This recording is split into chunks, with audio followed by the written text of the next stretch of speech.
Yes, we hear you loud and clear. Welcome to the station. How do you hear us? I hear you loud and clear. Thank you very much for your invitation. And hello again to Mr. Tingle. Just a month ago we spoke with him, yet on the Earth, and now it's from the orbit.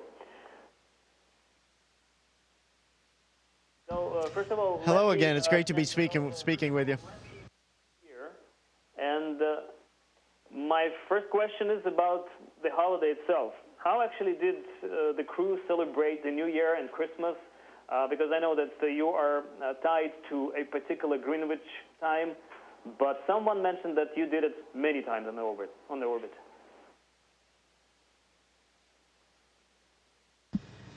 Well, the holidays were a special time for all of us. Obviously, this is all three of our first times up on station, and to spend it here on ISS, what a unique opportunity to do that, especially with the colleagues that we are, and the years that we've known each other. It was very special, very special time in our lives.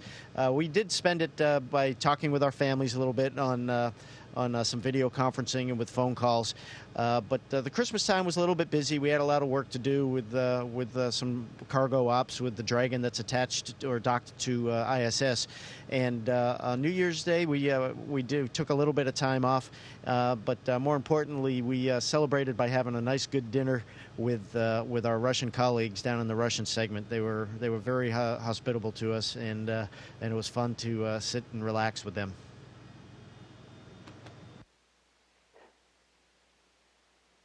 Speaking of a good dinner, did actually Mission Control allow you a sip of champagne there?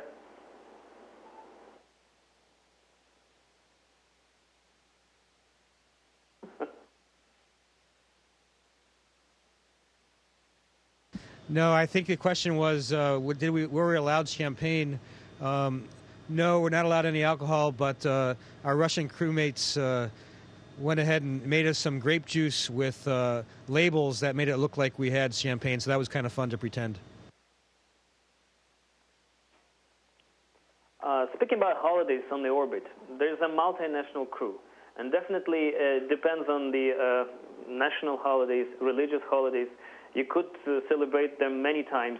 Do you usually do it all together, or there's like separate groups that celebrate in their corners?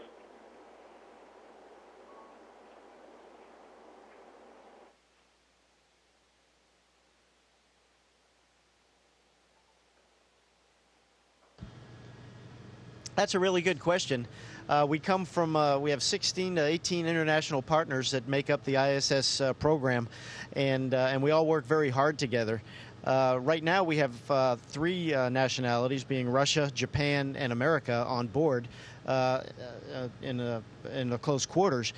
So we recognize each other's holidays, and we celebrate their holidays, they celebrate our holidays. We respect all of our different cultures, and we celebrate in the togetherness on the special days that our friends have. I oftentimes heard about American wing and the Russian wing of the station. So basically what we see when the new crew arrives on the orbit, that everybody's hugging, posing together for the camera, but then it looks like the work goes to the different parts of the station. It's like one house but different apartments. Is that how the work is usually built there? You're all separate, or how often do you actually come together and do some experiments and stuff all together, Russians, Americans, and the others?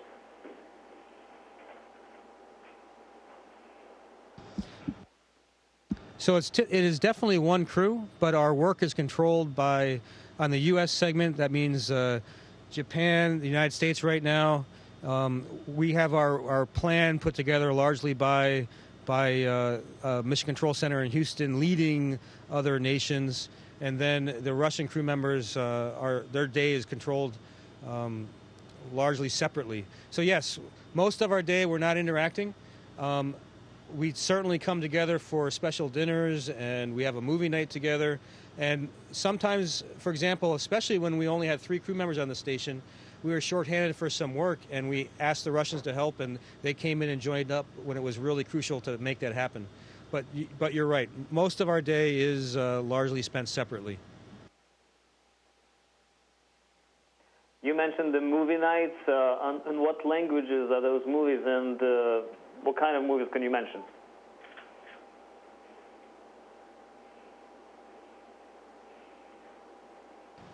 What kind of movies? Any kind of movies if we want. We can ask the ground flight controllers to uplink the movies.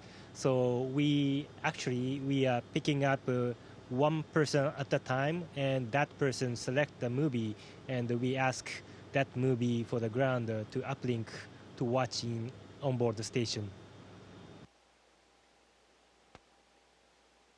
So what was the last one? Probably Last Jedi, or sort of?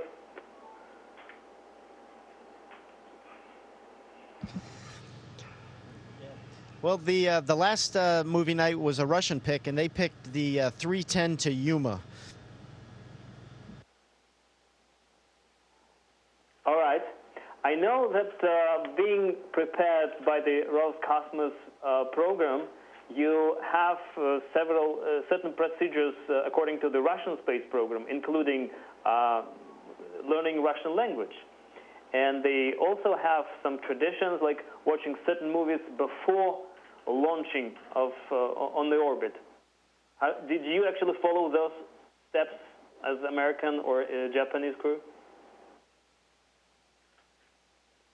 Absolutely. As we're preparing for a launch, it's a great time to follow those traditions. They're actually a lot of fun. And the Bielej Pustine... Белое солнце пустыни. That's it. Nice. Thank you for saving me from that. That movie is actually pretty entertaining, especially when we're helped out with the English subtitles. So what would you say about this tradition of blessing of the rocket by a priest? Does something like that exist in NASA in the United States?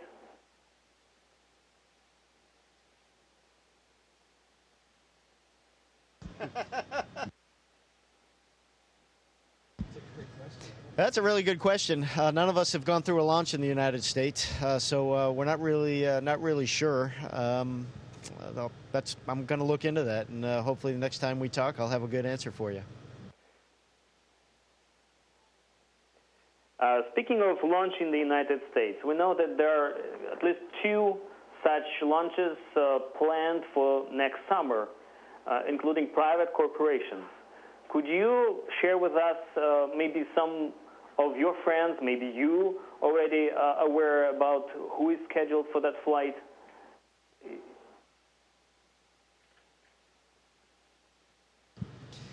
Those decisions have not been made yet. We have a select crew at NASA and that are working the programs, but the final decisions have not been made. And as soon as they are, I'm sure they'll be published. So today we've seen a very exciting video from SpaceX. They already put vertical the Falcon Heavy rocket with, I'm surprised, a Tesla car inside of it. So do you think it's kind of a PR move from Elon Musk, or this is a real big move for the space exploration?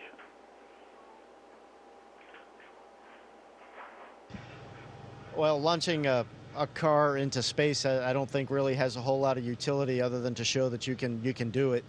But it's a big move for Elon Musk and SpaceX. So God bless him. I wish him the best luck in the world.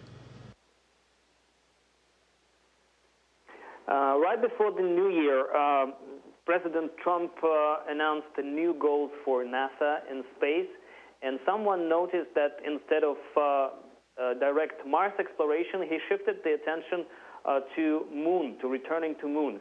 Do you think this is a wise step, or maybe how could it actually get us closer to the other planets?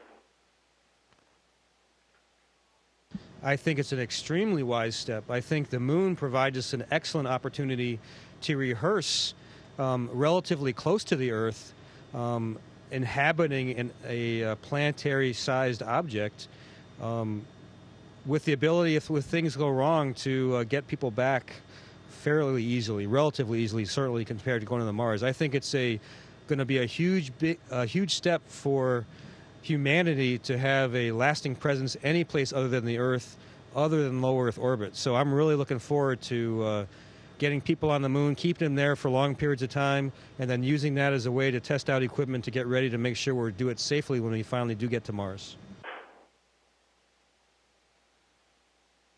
And the other news about Moon, which went virtually unnoticed, that was the big Congress in Australia when there was announced that United States and Russia are going to build together a space station on the Moon orbit to further advance to Mars. Could you further comment on this? Because it's based on the date that were provided, it's pretty close. Like first modules could be there already into 2024.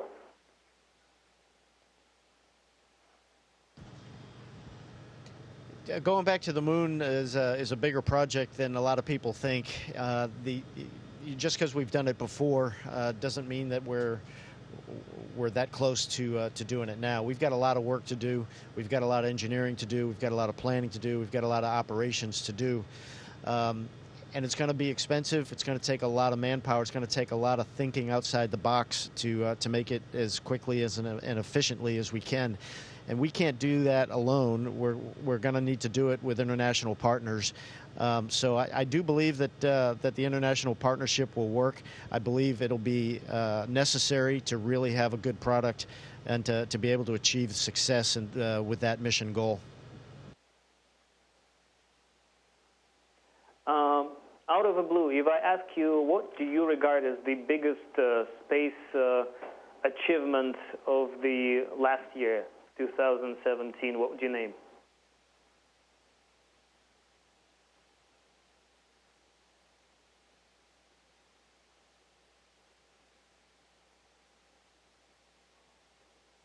I think sending Norishige Kanai and Scott Tingle to the space station was the biggest achievement, and it's a wonderful thing having these guys up here. That's a huge burst of energy, and we're really having a great time getting a lot of stuff done since they've arrived. That's wonderful, gentlemen. My final question, probably this is yet the New Year mood, especially in Russia when they have all vacation for next week until the Orthodox Christmas. Would you wish something for our audience, and probably in Russian, if you wish?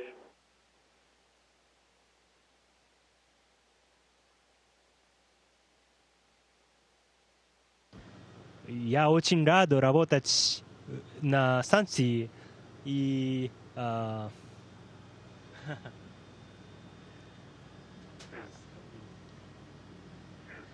И с Новым годом! Я согласен с Новым годом и большое спасибо за все вы делаете. Thank you very much again. Thank you for your time. Have a good flight and many more exciting experiments on the orbit. Thanks a lot.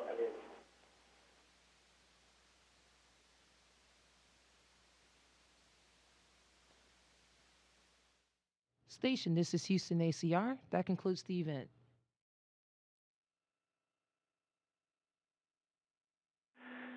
Thank you to all participants from Voice of America.